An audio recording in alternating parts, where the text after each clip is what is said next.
चतुर्ग्रही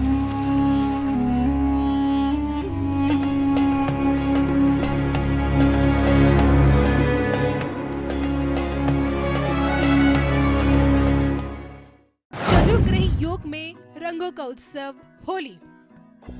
14 मार्च से ग्रह चाल का बड़ा परिवर्तन। मीन में सूर्य बुध राहु शुक्र की मौजूदगी। इनकी तिजोरी पर लगेगा ग्रहण। इन पर चढ़ेगा अमीरी का रंग। देखिए सिर्फ और सिर्फ धर्म ज्ञान पर। नमस्कार, धर्म ज्ञान के दर्शकों का स्वागत है। कविता राणा मेरे साथ हमेशा की तरह आचार्य मेंग शर्मा जी। मेंग जी, स्वागत है आपका। धन्यवाद कविता जी। धर्म ज्ञान के सभी दर्शकों को सादर नमस्कार और आपका हर पल मंगलमय हो। अब की बार देखिए, बहुत ही दुर्लभ युति या फिर यूं कहें कि चतुर्ग्रही योग का निर्माण हो रहा है। मीन राशि में सोचिए, सूर्य बुध शुक्र और राहु, ये 4 ग्रह एक साथ आकर बैठ जाएंगे 14 मार्च से और लगभग 1 महीने तक रहेंगे। और इन 4 ग्रहों की मौजूदगी, जिसे हम चतुर्ग्रही योग कहते हैं ज्योतिष में, 12 की 12 राशियों पर किस तरह का इम्पैक्ट डालेगी, नेगेटिव इम्पैक्ट ज्यादा क्यों डालेगी, और सूर्य के गोचर के चलते इस चतुर्ग्रही योग का बनना आपको किस तरह से प्रभावित कर सकता है, आपको नुकसान भी दे सकता है फायदे से ज्यादा। इस चतुर्ग्रही योग में कौन कौन से दुर्लभ संयोग बन रहे हैं, किन किन योगों की नियुक्ति भी हो रही है, सब कुछ जानेंगे मेंग जी से। तो मेंग जी, सबसे पहले तो चतुर्ग्रही योग है क्या और किस प्रकार से ये बन रहा है? देखिए कविता जी, चतुर्ग्रह योग जब बनता है तो कहीं ना कहीं शुभ और अशुभ ग्रहों की युति से ही बनेगा। अधिकतर देखा गया है, बहुत कम ऐसा होता है कि सारे शुभ ग्रह एक ही राशि में आके बैठ जाएं। अब 14 मार्च को रात को 9:30 बजे क्या होगा, जैसे ही सूर्य का गोचर होगा, सूर्य कुंभ से निकलकर मीन राशि में आ जाएंगे। यानी कि सूर्य शनि की युति तो समाप्त हो जाएगी, मगर अब यहाँ पर चतुर्ग्रह राजयोग बन जाएगा। जैसे ही सूर्य जो है मीन राशि में आएंगे, वहां पहले से ही शुक्र बैठे हैं, बुध बैठे हैं, राहु बैठे हैं, और अब सूर्य का आना वहां चतुर्ग्रह राजयोग का निर्माण करेगा। अब ये राजयोग भी क्यों बोल रहे हैं और ग्रहण योग भी बनेगा, क्योंकि सूर्य राहु की युति जब एक साथ बनती है तो ये 1 महीने की युति बनती है। 1 महीने तक सूर्य राहु एक साथ रहेंगे, ग्रहण दोष लगा देंगे, सूर्य को ये ग्रहण लग जाएगा। यानी कि सूर्य की जो शुभता है, शुभ फल देने की, वो कहीं ना कहीं राहु उसको ग्रहण लगाएगा, कम करेगा। और उसके साथ साथ शुक्र और बुध भी बैठे हैं। ये समझिए कि शुक्र यहाँ पर उच्च अवस्था में है, बुध नीच के हैं, तो नीच भंग राजयोग भी चलेगा। लक्ष्मी नारायण राजयोग का निर्माण भी होगा, तो मिले जुले ये फल मिलेंगे। आज हमने 4 राशियां उठाई हैं। इन 4 राशियों को इस युति में, शुभ अशुभ युति में ज्यादा सावधान रहना पड़ेगा। तो इसलिए ये वीडियो बनाया है कि ये 4 राशि वाले में कोई भी काम सोच समझ कर करें, जल्दबाजी ना करें। ऐसा ना हो जाए कि समय पे सेहत संबंधी परेशानी बढ़ जाए या खर्च की अधिकता बढ़ जाए या अननेसेसरी आप धन हानि करा बैठे हैं। तो सोच समझ के आपको कोई भी कार्य करने होंगे इन 4 राशि वालों को इस समय के दौरान। बिल्कुल। तो जैसे कि मेंग जी ने बताया कि चतुर्ग्रही योग में, और वो भी ग्रहण योग का बनना, कि इन 4 राशियों को देखिए इस आने वाले 1 महीने तक सतर्क रहने की जरूरत है, सावधान रहने की जरूरत है। तो देखिए, सावधानी आपको कहाँ कहाँ बरतनी है, ये अगर आपको जानना है तो धर्म ज्ञान के साथ बने रहिए। और आइए उन 4 राशियों के बारे में हम जानते हैं। मेंग जी, पहले नंबर पर आप किस राशि को देखते हैं? देखिए, पहले नंबर पर है मेष राशि, क्योंकि मेष राशि वालों के लिए सूर्य जो है 12वें भाव में राहु के साथ बैठ के, तो भाई ये थोड़ा नेगेटिव योग बनेगा। यहाँ आपको सबसे ज्यादा क्या ध्यान रखना है कि अपनी सेहत का ध्यान रखना है, संतान की सेहत का ध्यान रखें। छात्र जो है उनको पढ़ाई में पूरा ध्यान लगाना है, भाई ध्यान भटक सकता है, तो इस चीज़ का आपको विशेष ध्यान रखना है।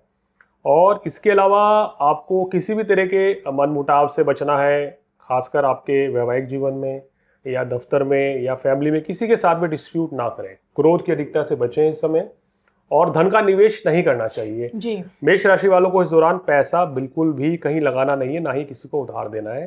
तो ये कुछ सावधानियां रखेंगे, अपनी सेहत पे ध्यान रखेंगे तो कोई बड़ी परेशानी नहीं आएगी। ये समय आपका आराम से निकल जाएगा। बिल्कुल।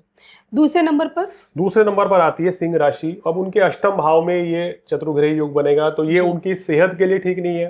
खासकर आपको अपने फादर की सेहत का भी ध्यान रखना चाहिए। अपनी सेहत के साथ साथ फादर के साथ किसी भी तरह के डिस्प्यूट से बचें। इस समय सिंह राशि वाले अपने बिजनेस या नौकरी में कोई परिवर्तन ना करें, क्योंकि इस समय आपका जो परिवर्तन होगा वो उतना आपके लिए फ्रूटफुल नहीं रहेगा, यानी कि उतना लाभकारी नहीं रहेगा। इस समय पे धन लाभ तो होगा, लेकिन वो एक सामान्य मात्रा में सीमित रहेगा। और ये समय ना तो शेयर मार्केट में पैसा लगाने का है, बहुत से लोग सोच रहे हैं कि भाई लॉटरी खेलते हैं, जुआ सट्टा खेलते हैं, तो वही आप सचेत रहें, इस समय नुकसान भी हो सकता है। और ना ही किसी को पैसा उधार दें। तो ये दो राशि हैं, इनको तो बहुत ज्यादा सावधान इस समय पे रहना चाहिए। चलिए, आपने 2 राशि बताई, मेष और सिंह। तीसरे नंबर पर आप किस राशि को देखते हैं? तीसरे नंबर पर है कविता जी धनु राशि। धनु राशि वालों के चतुर्थ भाव में बनेगा, तो आपके लिए विशेष सावधानी है। अगर आपको बीपी कोलेस्ट्रॉल की दिक्कत रहती है, हृदय संबंधी रोग परेशान कर रहे हैं, तो आपको विशेष सावधान रहना चाहिए। अपनी सेहत का ध्यान रखें। वैवाहिक जीवन में कोई परेशानी ना हो, उसी का ध्यान रखें, क्योंकि सप्तम भाव में आपके मंगल है, चतुर्थ भाव में राहु और सूर्य है। मंगल के ऊपर राहु का और सूर्य का केंद्रीय प्रभाव होगा। तो ये कहना चाहिए ऑफिस में भी और आपके घर पे भी कोई ना कोई मनमुटाव या आपसी टकराव या किसी ना किसी बात को लेके बहस हो सकती है, तो उस चीज़ से बचें, थोड़ा ध्यान रखें। और इस दौरान कहीं भी धन का निवेश ना करें इस 1 महीने में तकरीबन, तो आपके लिए बहुत अच्छा रहेगा। और ये इसके साथ साथ एक चीज़ का और आपको ध्यान रखना है कि कार्य क्षेत्र में कोई भी लापरवाही आपसे हो सकती है जाने अनजाने में, तो उस चीज़ का भी आपको ध्यान रखना है। मैं जी चौथी राशि? चौथी राशि है मीन राशि, क्योंकि मीन राशि में ही ये चतुर्ग्रही योग बनेगा जी। तो मीन राशि वाले इस समय अपनी सेहत का थोड़ा ध्यान रखें। यहाँ पे सेहत जो है वो थोड़ा सा अप्स एंड डाउन हो सकते हैं, क्रोध की अधिकता बढ़ सकती है। इसके साथ साथ ही आपके और आपके जीवन साथी के साथ किसी बात को लेकर मनमुटाव की स्थिति बन सकती है। घर परिवार में कभी कभी ऐसी स्थिति पैदा हो सकती है इस समय के दौरान, तो थोड़ा संभल के चलें और अपनी बुद्धिमत्ता का परिचय दीजिए। किसी भी तरह के वाद विवाद से दूर रहिए, कहीं पैसा निवेश ना करें, अभी कोई नए बिजनेस की शुरुआत ना करें इस समय। और यात्रा भी थोड़ा संभल के चलें। खान पान पे थोड़ा संयम रखें कि अगर आप लोग बाहर का खाना खाने के शौकीन हैं तो उस चीज़ से बचें। अदरवाइज तो फूड पॉइजनिंग, इंडाइजेशन या हृदय संबंधी रोग, बीपी, कोलेस्ट्रॉल, इस तरह की समस्याएं बढ़ सकती हैं। क्योंकि कविता जी मेरा मानना है कि जब जब सूर्य केतु या सूर्य राहु की युति होती है तो कहीं ना कहीं हार्ट पेशेंट भी बढ़ते हैं। या अगर आपको इस तरह की समस्या है या कोलेस्ट्रॉल या आपका बीपी हाई रहता है तो इस दौरान आप अपना विशेष ध्यान रखें। तो वैसे तो 12 राशियों को ही थोड़ा सावधान रहना चाहिए, लेकिन ये 4 वो राशियां हैं जिनको थोड़ा ज़्यादा इस 1 महीने में सावधानी रखनी होगी। अगर वो संभल कर चलेंगे तो कोई बड़ी दिक्कत नहीं आएगी। और इस दौरान आप क्या करें कि भाई सूर्य देव को जल दें, उसमें थोड़ा सा लाल पुष्प और हल्दी डाल दें। ओम घृणी सूर्याय नमः, ओम आदित्याय नमः, इस चमत्कारिक मंत्र का रोजाना 108 बार आप जाप करेंगे तो बहुत अच्छा रहेगा। अपने फादर की एडवाइस लें, उनकी सलाह से चलेंगे, उनका आशीर्वाद लेंगे, या अपने दादाजी का आशीर्वाद लेंगे, या किसी बड़े बुजुर्ग या पुजारी की सेवा करेंगे, उनका आशीर्वाद देंगे, तो आपकी परेशानियां निश्चित रूप से कम होंगी। और ये समय आपको क्या करना है, रविवार के दिन गुड़ का दान करना चाहिए जी। और मिठाई का दान करें रविवार के दिन।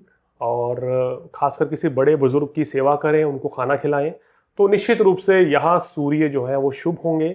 और राहु का जो उनको ग्रहण लगा हुआ है वो भी दूर हो जाएगी समस्या। और जो भी आप अपने जीवन में उथल पुथल महसूस कर रहे हैं उनसे बड़ी राहत आपको मिलेगी। मेरा मानना है कविता जी की ज्योतिष में अशुभ योग बनते रहते हैं, आए दिन कुछ ना कुछ गोचर होता ही है, लेकिन अगर हम अपनी बुद्धिमत्ता का परिचय दें, समझदारी से चलें, तो उस समय पे जो परेशानियां बहुत ज़्यादा आ रही हैं हम उनको बहुत कम कर सकते हैं।